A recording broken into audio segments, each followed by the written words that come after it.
할렐루야, 주의 이름으로 여러분들을 환영합니다. 우리 앞뒤자 우리 인사할까요? 반갑습니다. 오늘 빈들에서의 외침 세례요한 강의 17번째 시간입니다. 오늘은 본문을 좀 달리하여 마태복음 3장 13절부터 15절의 말씀을 가지고 함께 은혜를 나누어 보도록 하겠습니다. 누가복음에도 이 본문이 나와 있는데 좀 더 상세하게 마태복음에 나와 있어서 이 본문을 정하게 되었습니다.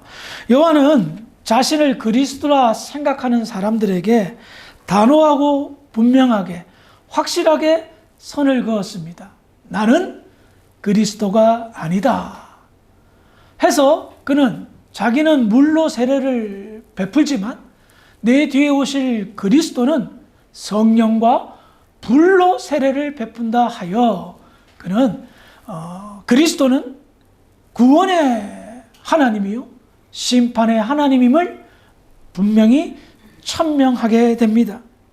그래서 그는 이와 같이 예수님은 자기가 비교도 안 될 정말 높으신 분이라고 설명한 후에 다음에 일어난 사건이 바로 오늘 본문입니다. 마태복음 3장 13절을 읽어볼까요? 시작.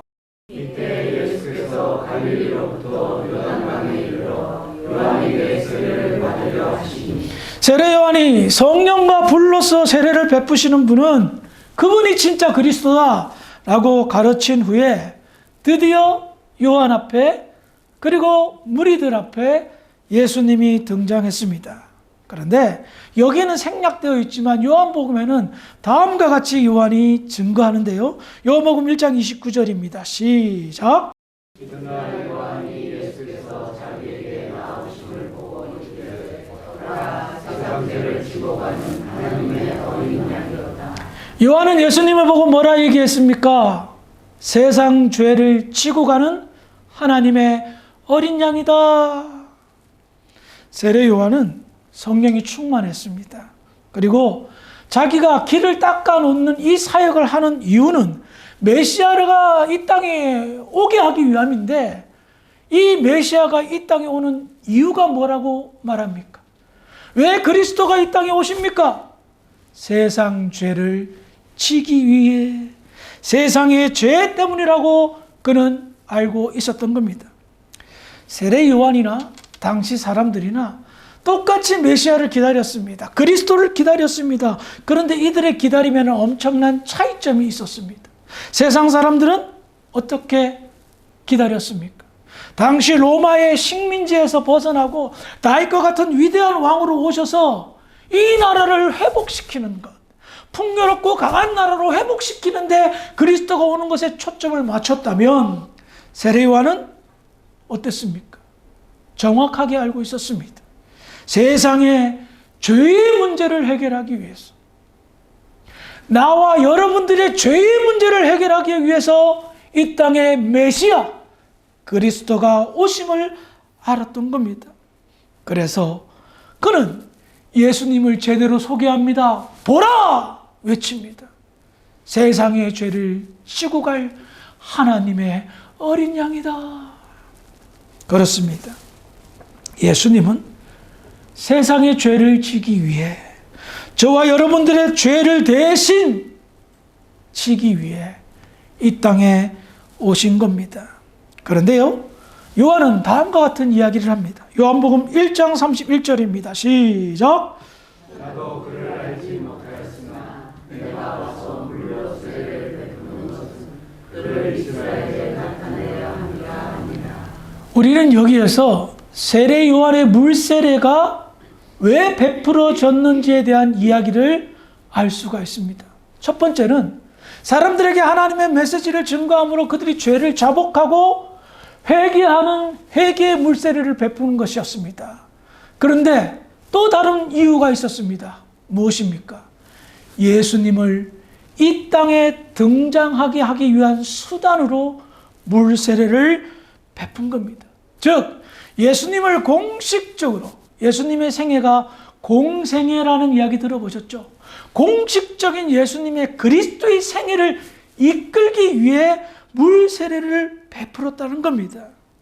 자, 그러니 요한은 알고 있었죠. 자기가 물 세례를 베풀기 시작하면 이제 어떻게 해요? 그리스도가 나타날 거다. 누군지 몰라요.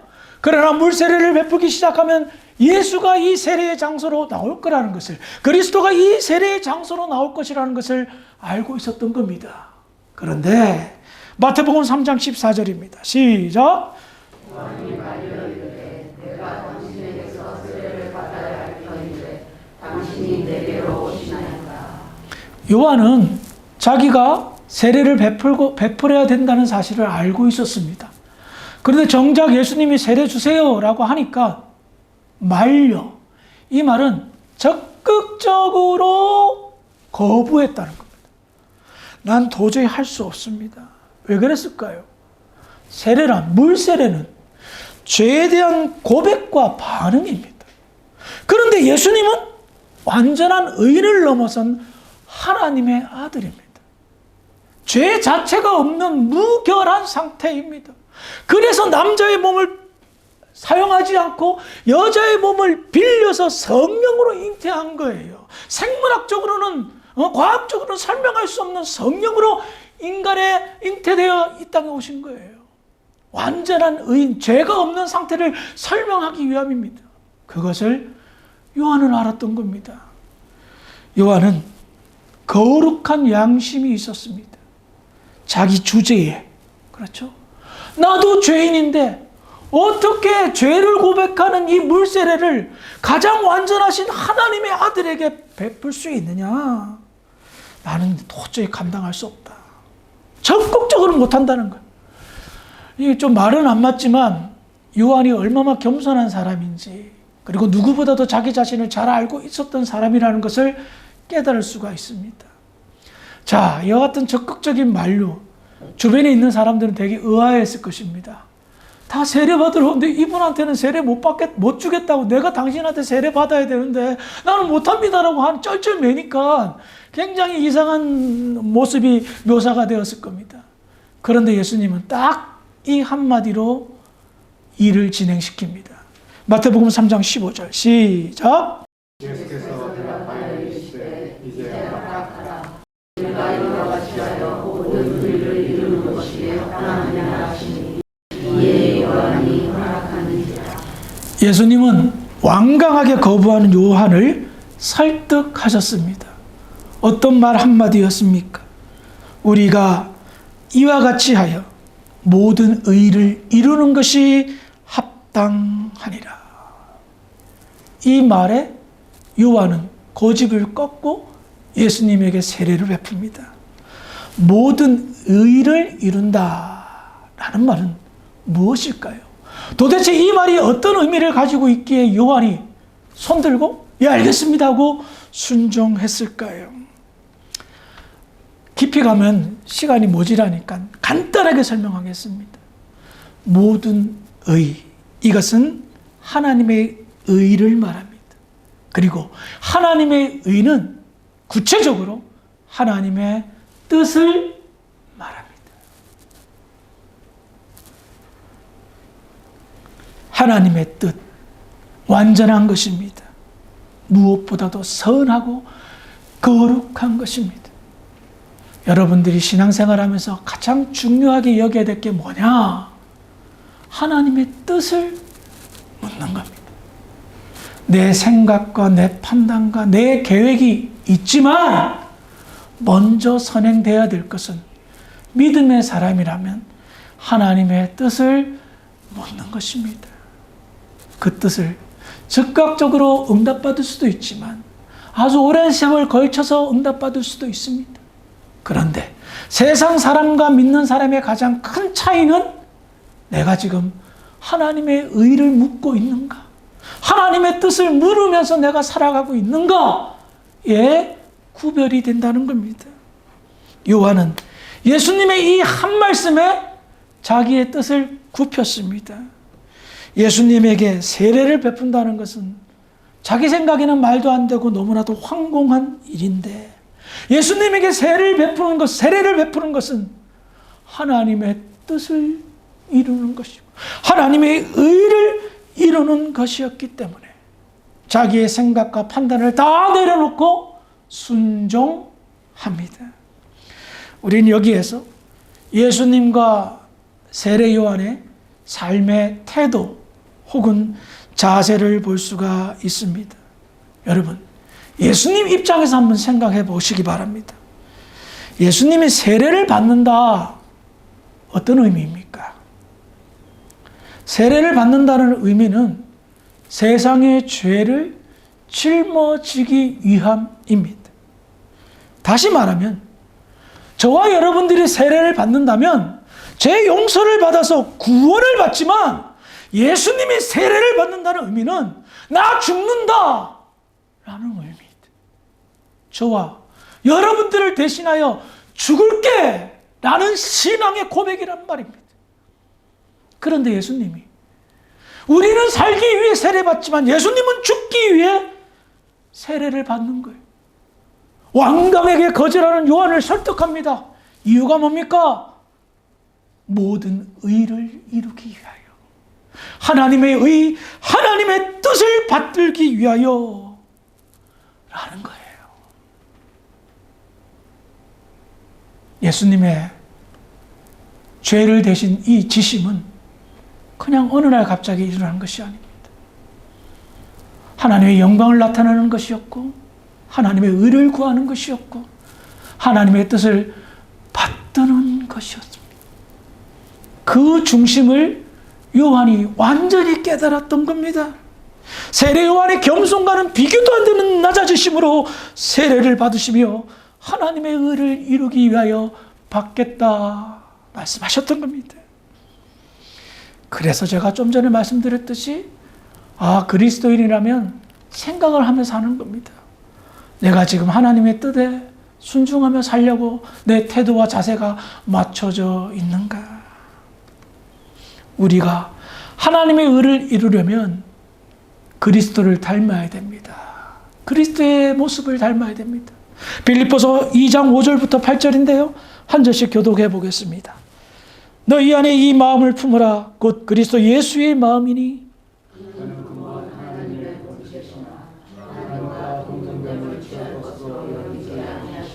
오히려 자기를 비워 종의 형체를 가지사 사람들과 같이 되셨고,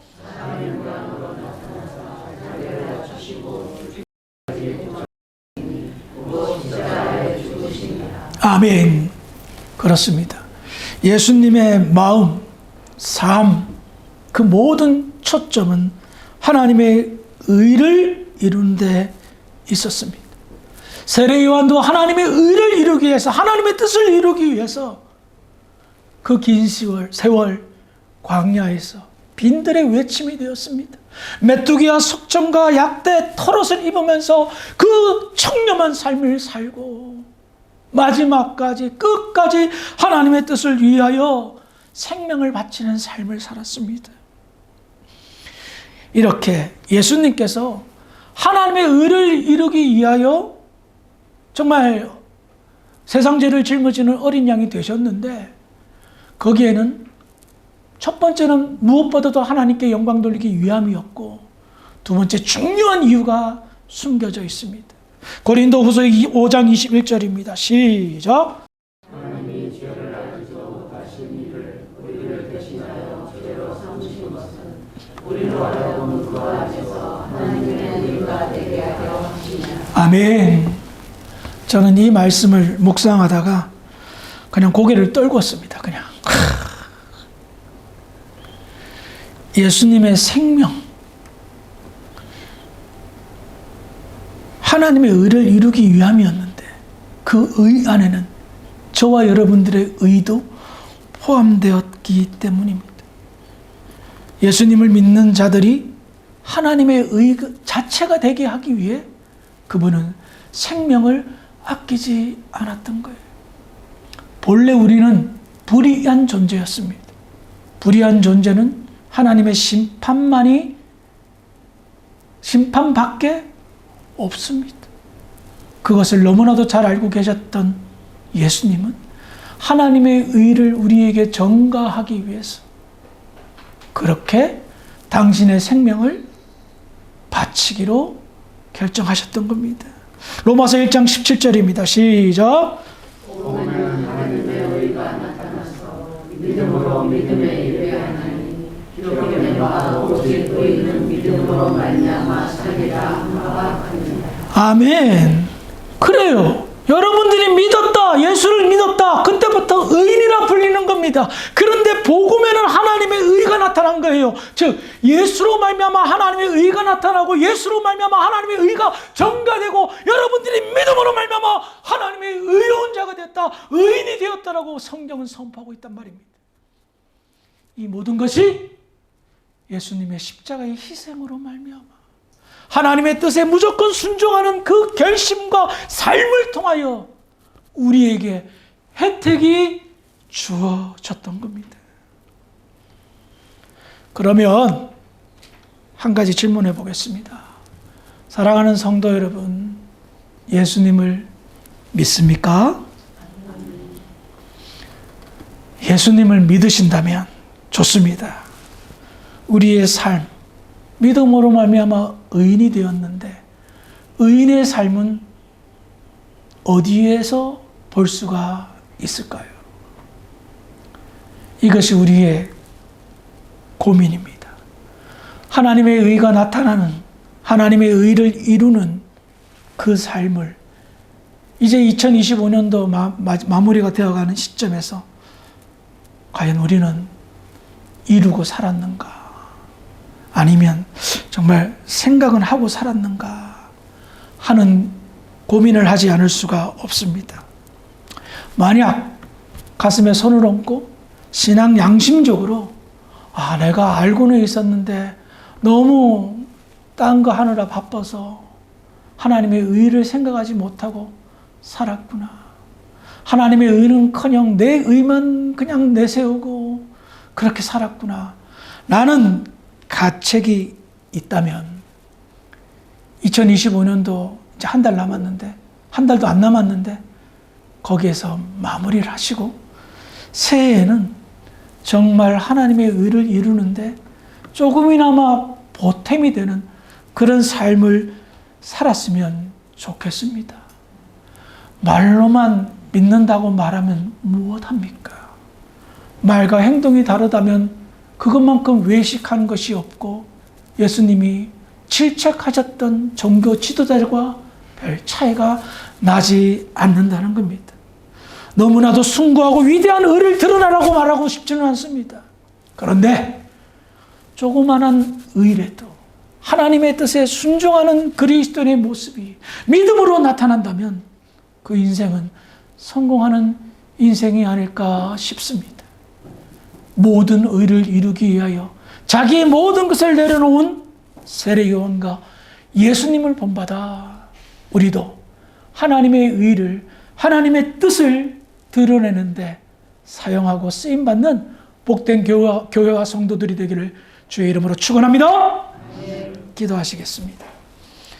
사랑이 많으신 아버지 하나님, 은혜를 감사합니다.